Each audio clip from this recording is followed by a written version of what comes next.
Hello and welcome to today's edition of Noshing with Nashies. Today we have a classic. It is a French potato galette, which is just a fancy way of making hash browns. It's easy, and I haven't made it in a long time, so I thought it would be really fun because I can show you how to troubleshoot things with potatoes, since they're really forgiving, in case an accident happens to me in the kitchen.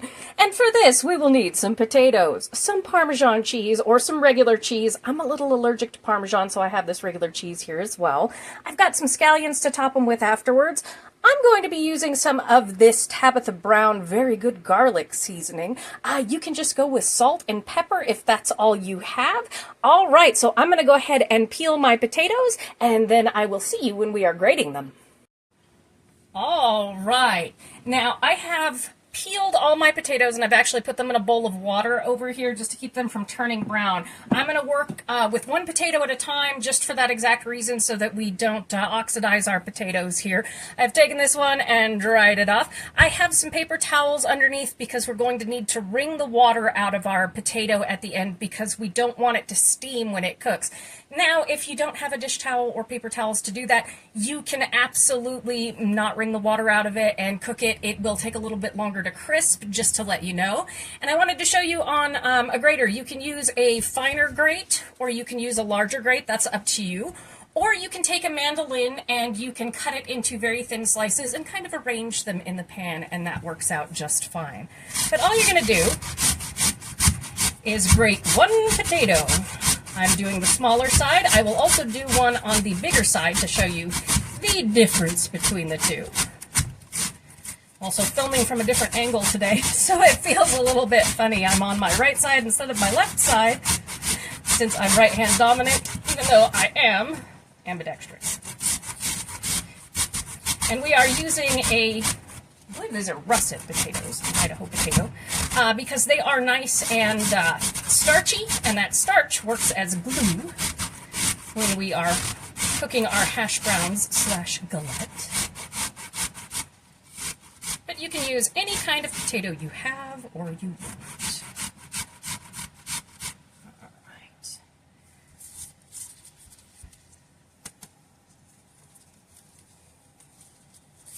And you see how much liquid comes out of our potato here. You can actually see that it's very moist. Now behind me on my stove, in my skillet, I have 3 tablespoons of avocado oil preheating. See, we're just gonna squish like this to wring out our water. I'm actually gonna go over and do this over the sink because it is a lot of water. But I've got our skillet preheated over medium-low heat with 3 tablespoons of avocado oil. And what we're going to do is put down half of this potato into the pan and then top it with a little bit of cheese, and then we are going to put the other half of the potato on there. As you can see, it is all nice and good. And then we are going to put our seasonings on it. All right, I'll see you over at the stove.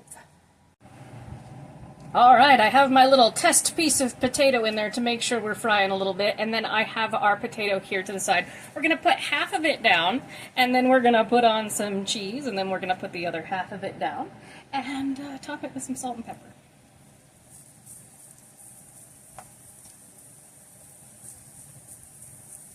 I am serving this with some roasted veggies and some bratwurst, because potato pancakes are actually a very German thing. And then we're going to top it with a little bit of cheese, which I ground up here.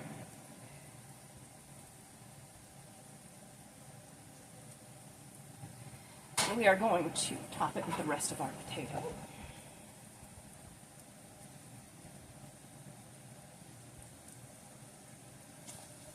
So I do one of these at a time. Smash it down in a minute. And the whole thing with any kind of hash browns or a galette like this is don't futz with it too much. Let it cook. It's the biggest part of it. So it has time to stick together, and in just a second I will run you through some troubleshooting, because potatoes are incredibly forgiving, which is one of the things that I really like about them. Come in with a little bit of salt, not too much, and a little bit of this. This is the Tabitha Brown all-purpose seasoning, And it is the very good garlic. I love her seasonings. They're so good. This garlic one is yummy. And we're going to come in with a little bit of pepper. I always open the wrong side first. There we go. All right. Just so you can see the pancake here. There we go. And I'm going to give it a little smash. Now, I'm not going to make you watch me do all of these in slow motion. I just figured while this is kind of chilling out here a little bit, and yet you can absolutely give it a little smash down together so it sticks together. Now, I'm going to talk about potatoes a little bit and reasons why they're so great to work with, particularly if you're new to the kitchen, is you can play with potatoes a lot. They're extremely forgiving. When you're doing something like this and you're worried maybe the middle of your potato isn't getting cooked through, you can put the lid on your pan and go ahead and let that steam so you make sure it's cooked all the way through.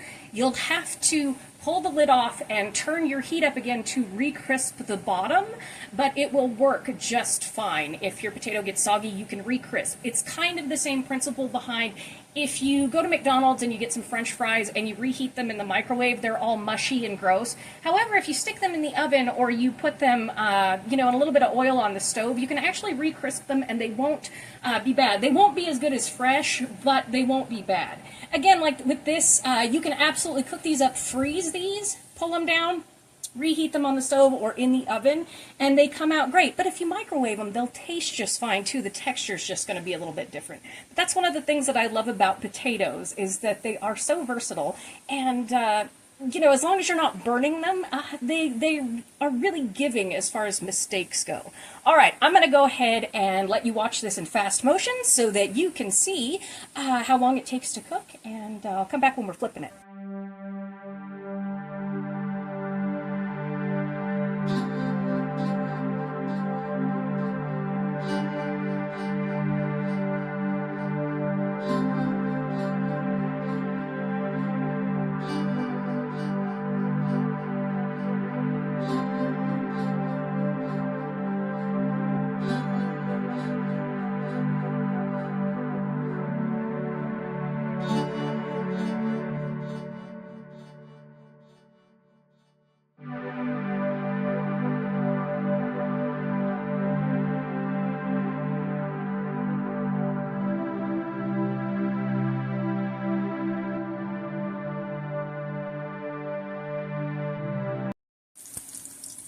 All right, that took us about 5 minutes, so I'm going to go ahead and flip here now. Like I said, it's been a long time since I did this, so if we screw it up, I can teach you how to fix it. It's not a big deal.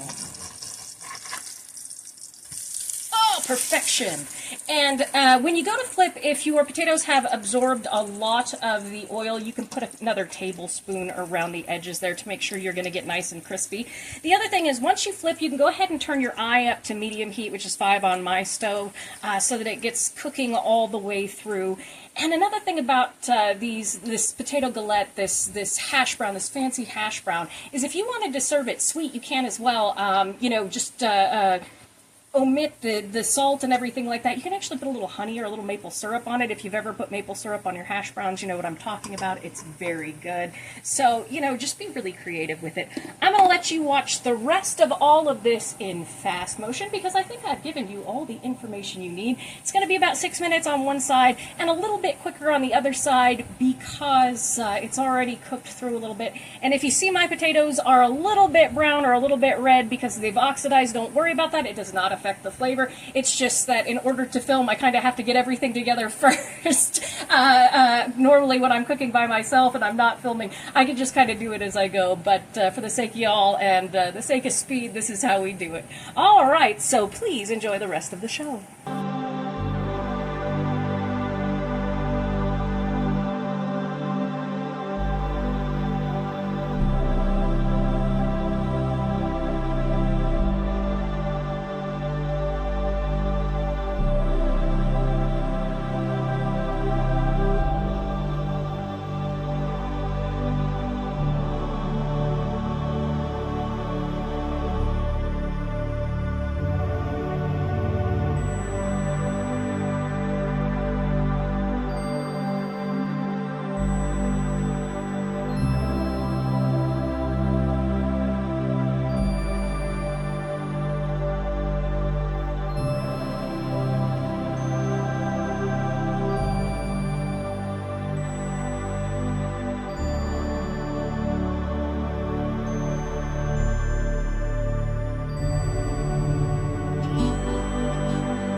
right, we have come to the last portion here of our galettes, and I wanted to tell you a little Nashies trick here, and this is something I've always done whenever there's any kind of food that's cooked in oil. I do this with potato pancakes, which are a German thing.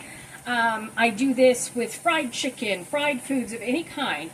At the end of it, even when I've done it on the stove top, I preheat my oven to 325 degrees and lay out a sheet pan with some nonstick aluminum foil, and I go ahead and I bake whatever I have just fried in the oven for about 15 minutes. That actually allows some of the oil to come out of whatever it is that you've cooked, so that it's just not as oily it comes, but it's also not going to be dry. It's going to be very good, and it gives you that crisp. Because when you're cooking in batches like this, unfortunately you have to leave out the galettes because well, there's nothing else you can do.